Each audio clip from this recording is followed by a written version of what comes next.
Merci beaucoup, honorable Mahmoud Lamine Souaré. Honorable Abdoumbo, vous avez la parole. Honorable Ndeye Marie Sané se prépare.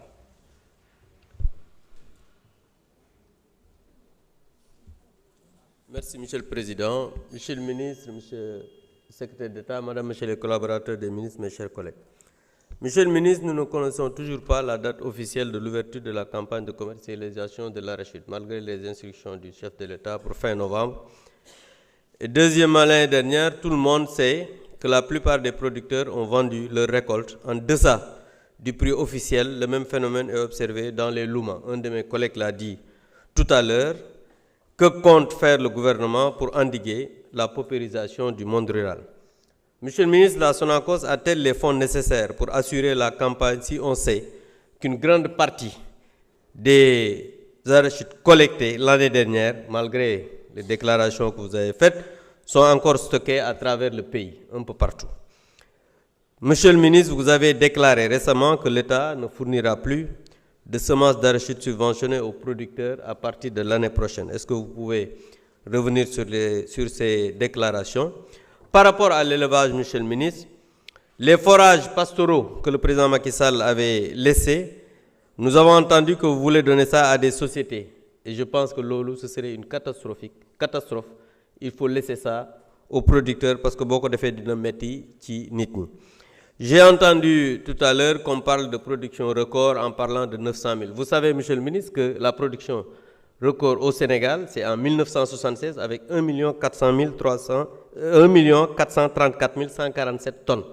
Et ce qui suit, c'est 2017-2018 avec 1 400 000 tonnes. Donc, je pense qu'on peut dire qu'il y a un problème avec la vérité par rapport à ça, parce que tout à l'heure, un de mes collègues dit, oui, ce gouvernement qui était là a un problème avec la vérité. Il faut quand même dire les choses à l'endroit. Et je voudrais préciser que nous sommes des opposants et nous dénoncerons les travers de ce gouvernement tant qu'on sera ici au niveau de cette Assemblée nationale. Personne, les menaces, les insultes, les calomnies ne nous empêcheront pas de dénoncer le manque de vision de votre gouvernement, l'incompétence chronique de votre gouvernement, et c'est votre Premier ministre qui a dit ici que ce gouvernement, ce mandat, c'est un mandat de réforme, ce n'est pas un mandat où vous allez pouvoir réaliser des choses. Maintenant, quand un Premier ministre dit publiquement, devant le monde, que son gouvernement est incompétent pour réaliser quelque chose pendant 5 ans, nous continuerons à le dénoncer.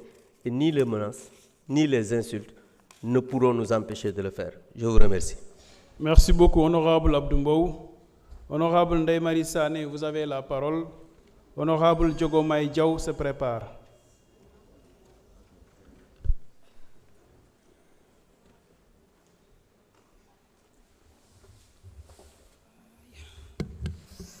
Assalamu alaikum, nuyu naa ñëpp. Monsieur le ministre, keroog bi nga ñëwee commission maa la doon laaj qu'en est-il du dossier foncier de Seni Djindia dans les communes de Dialambéré et Médina Chérif dans le département de Kolda. Bi nga may tontu danga ma ne yéen député parfois da ngeen di dégg tëll rek ni damm na bëggatuma dégg nag tëll rek ni damm na damaa bëggoon nga ñëw toog taxaw fii leeralal ñu ko parce que ñun à Kolda on n'a pas d'usine. amuñu fenn fu ñu liggéey fu dul suñu teer yooyu la ñuy yaakaar béykat yi fa nekk bay dundee la ñuy def moo tax nag ñu bëggoon point de collecte ñu teel koo teg balaa ñuy dugg Gambie di jaay suñuy arachide à bas prix parce que ci xaalis boobu la ñuy fay suñu scolarité doom ci xaalis boobu la ñuy dundal suñu njaboot les plus audacieux ci xaalis boobu la ñuy takk ñaareel bu ñu jaayee seen gerte ba pare. Monsieur le ministre, nous vous avons interpellé sur la différence entre le budget de la Sodagri qui est à 1 milliard et celui de la SAED qui est à 4 milliards. En effet, celui de la SAED est très supérieur à celui de la Sodagri alors que le territoire d'action de la Sodagri est plus vaste que celui de la SAED au nord. Keroog laajoon nañ la ko réponse bi ñu ci jox satisfaire ñu moo tax ñu la koy laajaat fii. À quand le transfert du siège de la Sodagri à Kolda?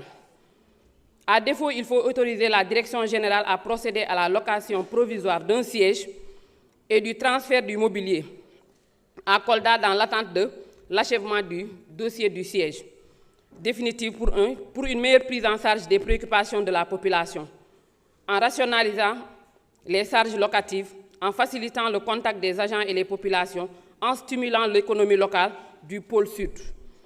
Par rapport au budget, on note une insuffisance des dotations budgétaires face à l'ampleur des besoins pour l'extension des aménagements hydro-agricoles.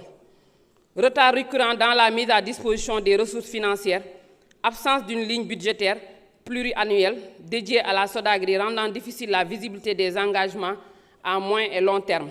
Sur le logistique, nous notons un déficit criard de matériel de mécanisation, tracteurs, motoculteurs et batteuses sur toute l'étendue de la zone d'intervention.